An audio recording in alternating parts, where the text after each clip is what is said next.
जब अच्छे नंबरों से पास हुए तो हिरण्यकश्यप सोचने लगा कि मेरा बेटा मेरे जैसा ही निकलेगा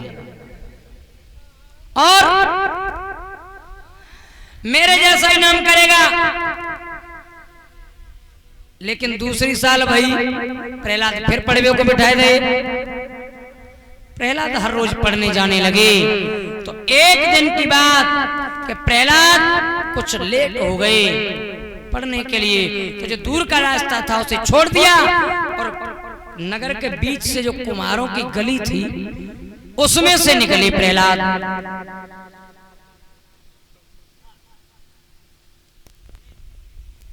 जब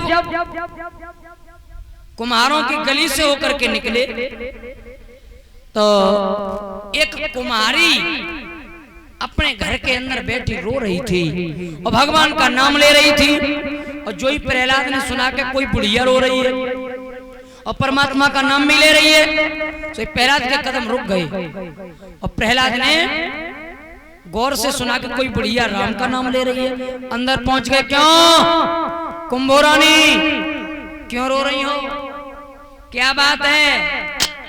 सो कुमारी रोए की एक बात कही है लाला, रोए रोए दुखिया कहे, अरे लला मेरे भूल भइए वारी।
बोले बेटा मैंने अबा तैयार किया था और अबा के अंदर जो 4 घड़े रखे हैं उनके अंदर बेटा धोखे से 4 बच्चा बिल्ली के दबे गए और